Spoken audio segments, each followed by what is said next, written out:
start already. Okay, so this instrument is Raman DXR2 microscope.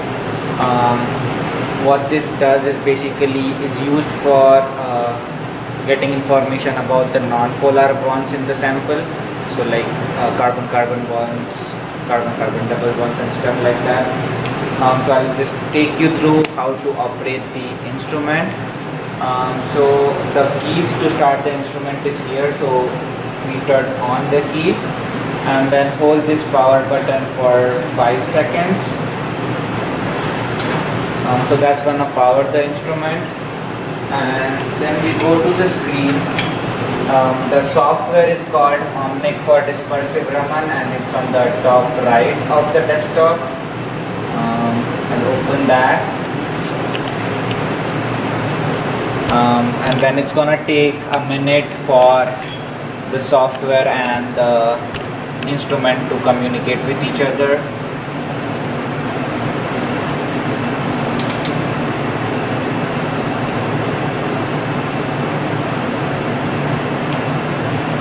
So while we wait, this instrument comes with 4 different lasers. So the only one authorized to change the lasers is me right now, and if you want to use other lasers, let me know. The default laser on this instrument is 532 nanometers. Yeah.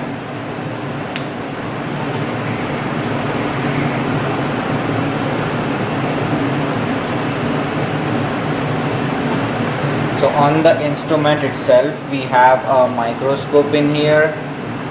We have a stage inside, and this is the stage controller, more like a joystick. We have the laser here, and the filter for the laser, and the grating for the laser.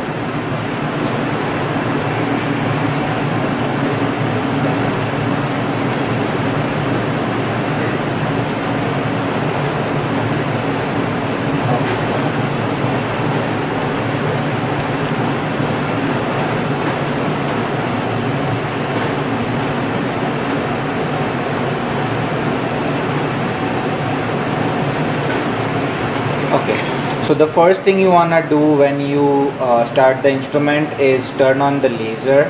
For that we go to collect, experiment setup,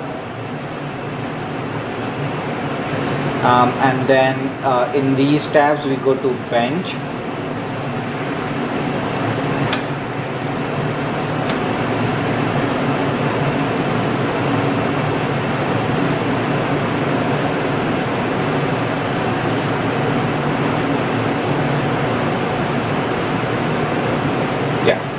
And then in the laser we turn on the laser. So when you turn on the laser, there is a pop-up which shows that the laser is warming up and the time remaining for the laser to warm up.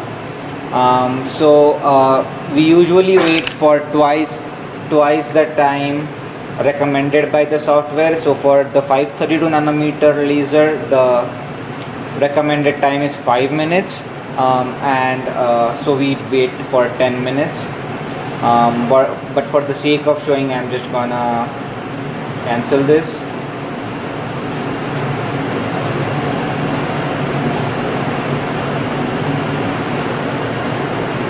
Or actually we can wait.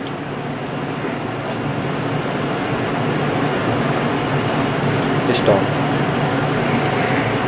We'll just wait for 5. Laser is warm. We want to do an alignment for the instrument. For that we still stay in the experiment setup and then go to alignment.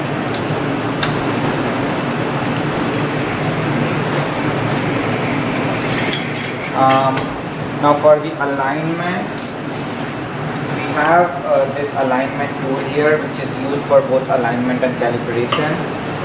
So let me just put that in.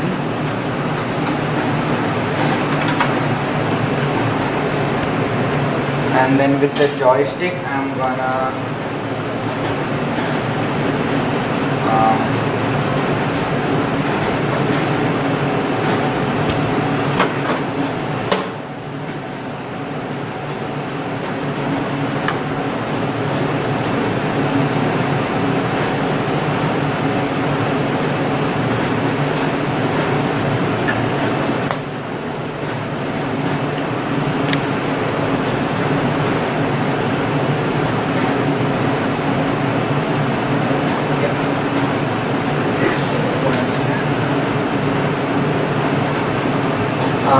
the in the Atlas tab here, if we go to Atlas window, we can see what I see through the microscope.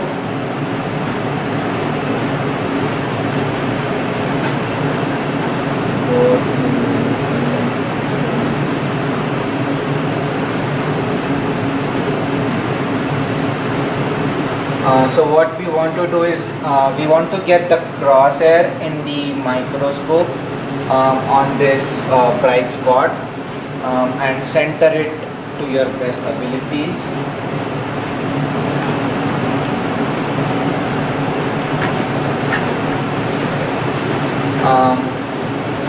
And then just go to so the first part is center the pinhole on the crosshairs. That's what I did right now.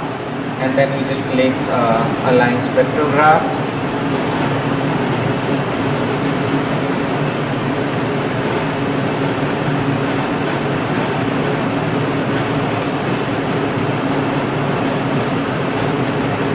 And the instrument is gonna align itself.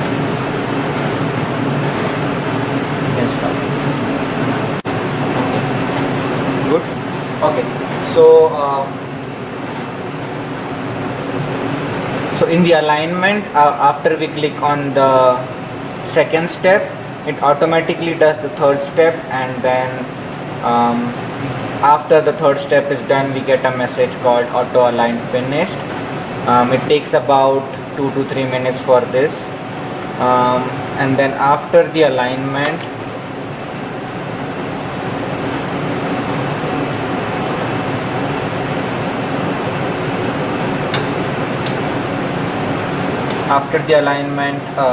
we go to collect, and then we calibrate the instrument. So there is a option called calibrate instrument,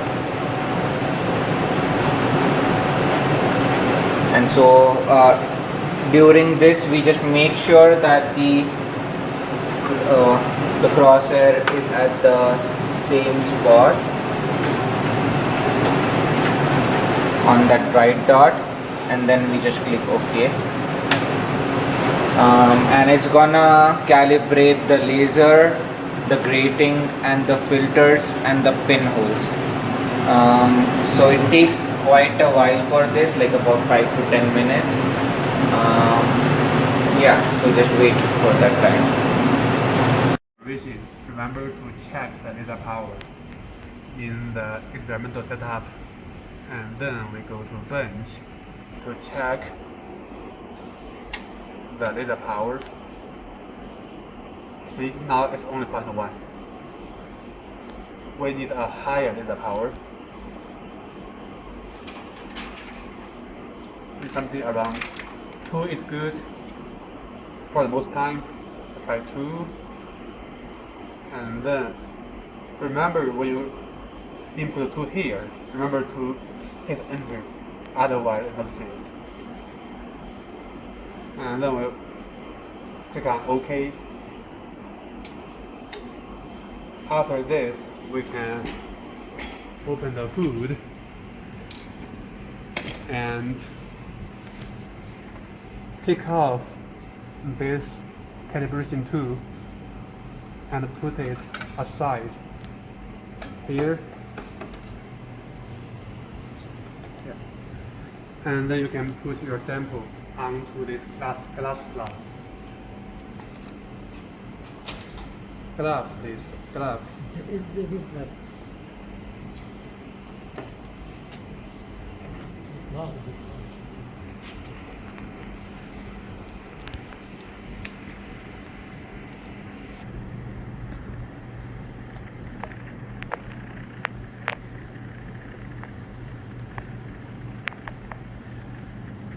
When you put it on just put it. On the center? Yeah, Yes. on center. Make it flat a little bit using the spatula. And then Is this enough? it's good enough.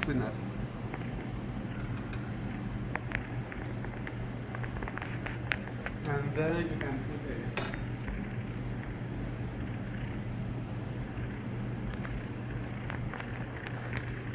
in the microscope. Here Just try to put it back here and put it in. Flat. Yeah. Yeah. There's a slot on the left. Put it in. Yeah. Now it's good. Yeah, it's good. Let me check. Yeah, it's good. And now we have to adjust focus. The focus of the calibration tool is different from the focus of this one. Just it from here. Yeah, that's from here. I close this. Yeah, it doesn't matter. Because you have to see it. You want to see which part you want to. This one, the joystick here, is the X and Y. Yeah, just want to see which part you want it to be.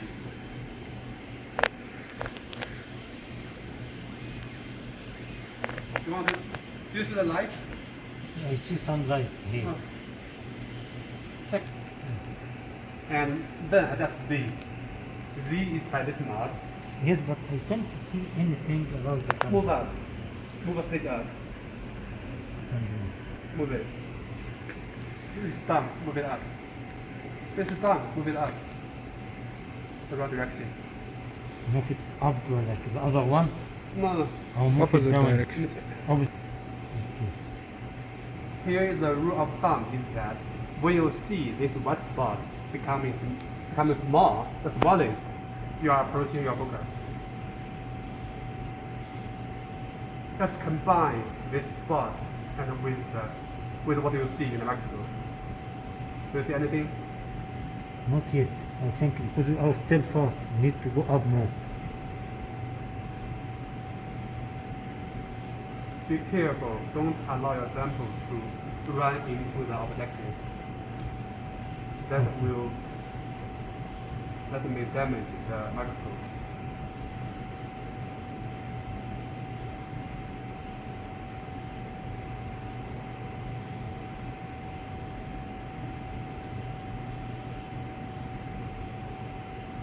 Is there anything?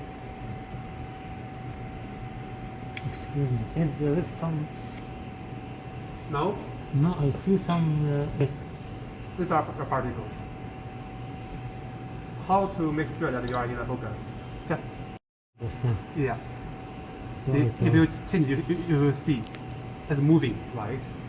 It's not moving, it's because your sample is not flat enough. Its focus is different. When you adjust, different part of the sample is under focus. It's where you can adjust the brightness of your getting dark, right? Yes, yes, it's getting good. And it, turning clockwise will make it getting brighter. Brighter. For what sample we need to get a little dark. Just We collect background first, or we collect sample. okay sample. Not background first. Now it's not a background. Now it's nothing. Okay. So when do we collect background? When we move our sample out of the field of view, we collect the background. Now collect sample directly. We will see. We don't need this long range. It has to.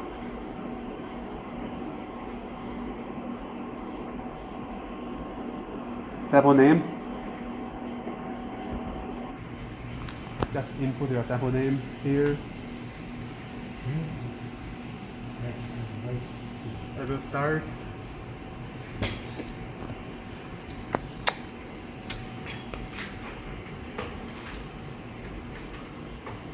It has a signal here.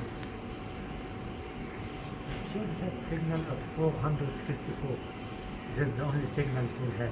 Yeah, That's around here. it. Do you see it? Yes, so this agree with the reflection. Wow, this is perfect. This agree with the reflection. We don't even have to do the. So I ask you Baseline. that we don't need like this long range. I mean- if we can. No. Check here. It's collecting 64 in total, and it's the final spectrum you see is the average of 64 signal it collects. A file exists with the embedded autosave sequence.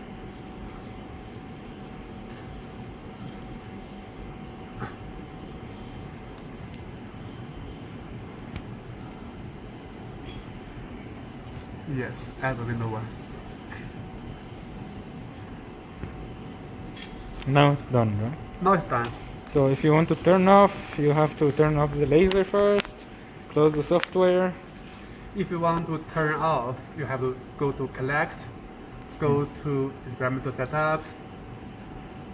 And then you go to bench. Yeah, I've recorded this. Just, If you go to bench and then turn laser off okay, and then and turn then close the software. And then we come here, and you press and hold this one until it's off, and then you switch the laser off by turning this key. Good. And that's it.